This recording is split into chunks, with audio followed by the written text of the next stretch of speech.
ನಾಸಿಕ್ನ ಸಾತ್ಪುರ್ ಎಂಐಡಿಸಿ ಕೈಗಾರಿಕಾ ಪ್ರದೇಶದಲ್ಲಿ ಬುಧವಾರ ಬೆಳಿಗ್ಗೆ ಸುಮಾರು 9:30 ಸುಮಾರಿಗೆ ಮುಚ್ಚಲ್ಪಟ್ಟಿದ್ದ ಕೈಗಾರಿಕಾ ಘಟಕವೊಂದರಲ್ಲಿ ಹಠಾತ್ ಅಗ್ನಿ ಅವಘಡ ಸಂಭವಿಸಿದೆ. ಬೆಳಗ್ಗೆ 9:38ಕ್ಕೆ ಅಗ್ನಿಶಾಮಕ ದಳಕ್ಕೆ ಕರೆ ಬಂದ ತಕ್ಷಣ ವಿವಿಧ ಅಗ್ನಿಶಾಮಕ ಠಾಣೆಗಳಿಂದ 3 ವಾಹನಗಳನ್ನು ಸ್ಥಳಕ್ಕೆ ರವಾನಿಸಿ ಕಾರ್ಯಾಚರಣೆ ಆರಂಭಿಸಲಾಯಿತು. ಬೆಂಕಿ ಹೊತ್ತಿಕೊಂಡ ಕೈಗಾರಿಕಾ ಘಟಕವು ಬಹಳ ದಿನಗಳ ಹಿಂದೆ ಮುಚ್ಚಲ್ಪಟ್ಟಿದ್ದರಿಂದ ಘಟನೆಯ ವೇಳೆ ಒಳಗೆ ಯಾರೂ ಇರಲಿಲ್ಲ. ಹೀಗಾಗಿ ಯಾವುದೇ ಪ್ರಾಣಹಾನಿ ಸಂಭವಿಸಿಲ್ಲ ಎಂದು ಅಧಿಕಾರಿಗಳು ಖಚಿತಪಡಿಸಿದ್ದಾರೆ.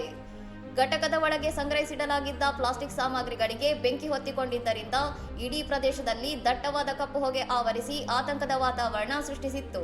ತ್ರಿಬಂಕ್ ರಸ್ತೆಯಲ್ಲಿ ಎದ್ದ ಭಾರಿ ಹೊಗೆಯನ್ನು ನೋಡಲು ಸಾರ್ವಜನಿಕರು ಹಾಗೂ ವಾಹನ ಸವಾರರು ಮುಗಿಬಿದ್ದಿದ್ದರಿಂದ ಈಗಾಗಲೇ ರಸ್ತೆ ಕಾಮಗಾರಿಯಿಂದಾಗಿ ಭಾಗಶಃ ಮುಚ್ಚಲ್ಪಟ್ಟಿದ್ದ ಈ ರಸ್ತೆಯಲ್ಲಿ ಭಾರಿ ಸಂಚಾರ ದಟ್ಟಣೆ ಉಂಟಾಯಿತು. ಅಗ್ನಿಶಾಮಕ ಸಿಬ್ಬಂದಿ ಸತತ 1 ಗಂಟೆ ಕಾಲ ಶ್ರಮಿಸಿ ಬೆಳಗ್ಗೆ 11 ಗಂಟೆಯ ಹೊತ್ತಿಗೆ ಬೆಂಕಿಯನ್ನು ಸಂಪೂರ್ಣವಾಗಿ ನಂದಿಸಿದ್ದಾರೆ. ಶಾರ್ಟ್ ಸರ್ಕ್ಯೂಟ್ ಶಂಕೆ ಇದ್ದು ಪ್ಲಾಸ್ಟಿಕ್ ನಾಶವಾಗಿರುವುದರಿಂದ ಲಕ್ಷಾಂತರ ರೂಪಾಯಿ ಮೌಲ್ಯದ ಆಸ್ತಿ ಹಾನಿಯಾಗಿದೆ ಎಂದು ಅಂದಾಜಿಸಲಾಗಿದೆ. ಇನ್ನಷ್ಟು ಸುದ್ದಿಗಳಿಗಾಗಿ ನೋಡ್ತಾ ಇರಿ ಸೌರಂ ಟಿವಿ.